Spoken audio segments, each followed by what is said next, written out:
Good morning बच्चों। आज हम लोग पढ़ेंगे हमारे शरीर में यूरिन का निर्माण कैसे होता है। ठीक है, यहाँ पे सीधा एक छोटी सी समीकरण दिया गया है, यहीं से समझ लीजिए। हमारे शरीर में रक्त के माध्यम से यकृत में जो ब्लड पहुँचता है, ठीक है, यकृत में क्या होता है, जो ब्लड पहुँचता है, हम कुछ भी खाते हैं उसमें अमोनिया नाम का एक हानिकारक पदार्थ बनता है। ठीक है, ये क्या होता है, ये बहुत ही हानिकारक होता है।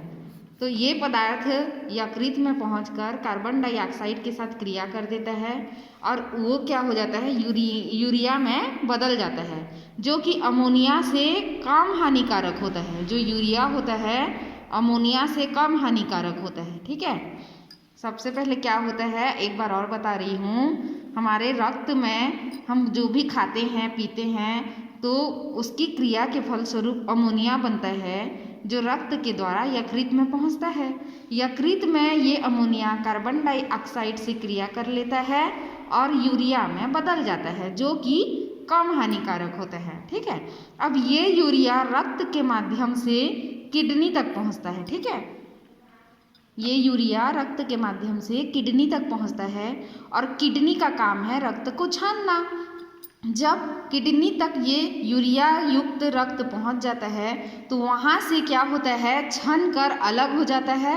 और मैं कल ही बताई थी, यहाँ से रक्त जो है छन कर एक नली से ऊपर चला जाता है, अच्छा वाला रक्त, और जो मूत्र जो यूरिया होता है, ठीक है, हमारे यूरिन में यूरिया पाया जाता है, वो जो है छन कर इधर आ जाता है।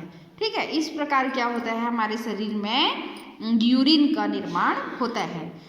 और हम लोग तो हमारे शरीर के यूरिया को लिक्विड के रूप में निकालते हैं। ठीक है, लेकिन कुछ जंतु होते हैं जो क्या करते हैं, तरल यूरिन का उत्सर्जन नहीं करते हैं।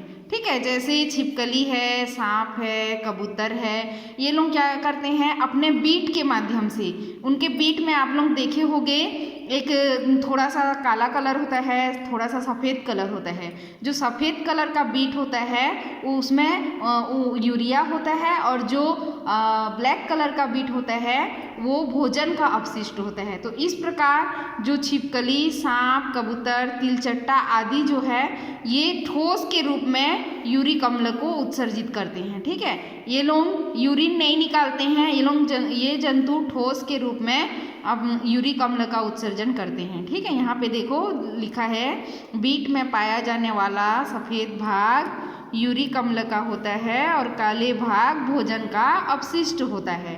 तो इस प्रकार इन जंतुओं में क्या होता है, ठोस यूरिक अम्ल का उत्सर्जन होता है, जबकि हमारे शरीर में तरल यूरिक अम्ल यूरिया का हम लोग उत्सर्जन करते हैं। ठीक है, कुछ जलीय जीव जैसे मछली है, इसके शरीर में बनने वाली जो अमोनिया है वह पानी में सीधा घुल जाती है और उत्सर्जित हो जाती है।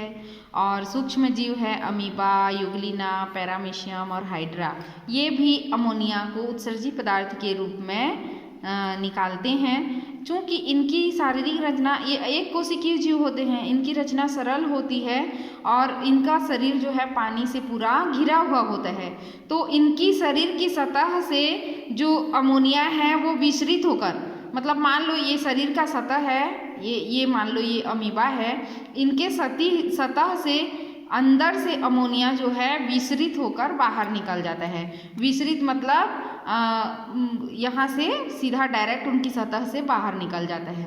ठीक है, जिस प्रकार जंतुओं में उत्सर्जन होता है वैसे ही पौधों में भी उत्सर्जन होता है। कैसे, वृक्षों की पत्ती और छालों को सूखकर गिरते हुए आपने देखा ही होगा। पत्ती और छालों में अपशिष्ट पदार्थ जमा होते हैं और ये जब गिरते हैं तब इनके साथ ये अपशिष्ट पदार्थ भी शरीर से बाहर निकल जाते हैं। ठीक है, इस तरह पौधों में भी जंतुओं की तरह उत्सर्जन होते हैं, लेकिन जंतुओं की तरह इनके लिए विशिष्ट अंग नहीं होते हैं, ये बस छाल और पत्तियों से ही उत्सर्जन करते हैं। पत्तियों में कभी कभी आप लोग देखे होंगे हमेशा ना पानी का उत्सर्जन होते रहता है, वाष्पोत्सर्जन जिसको बोलते हैं।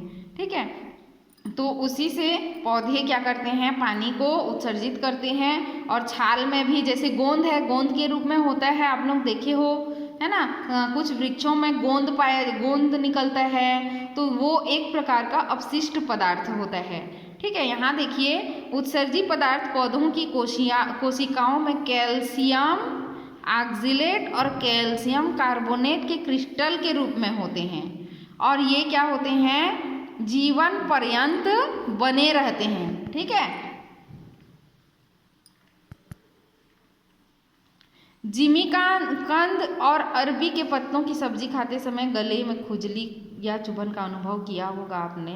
जिमीकंदा देखे हो ना, खाते हैं तो वो जो कभी हम लोग खाते हैं, कौचई भी खाते हैं तो कभी कभी खुजली होता है। तो ये क्या होता है, ये जो क्रिस्टल होते हैं, इनके जो नुकीले सिरे होते हैं वही हम खाते समय हमारे गले में चुभते हैं, और इससे क्या होता है, हमारे गले में खुजली होती है। इनको क्या बोलते हैं, रेफाइड बोलते हैं।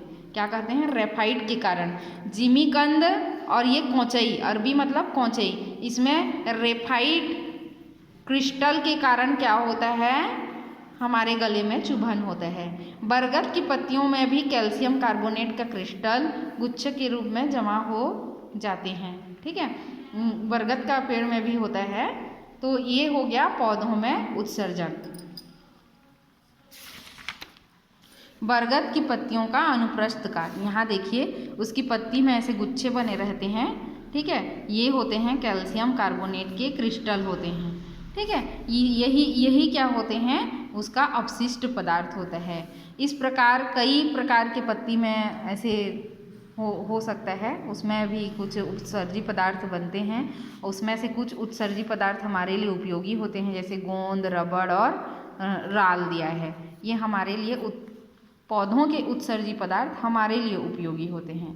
ठीक है, आज हो गया ये एक चैप्टर कंप्लीट हो गया।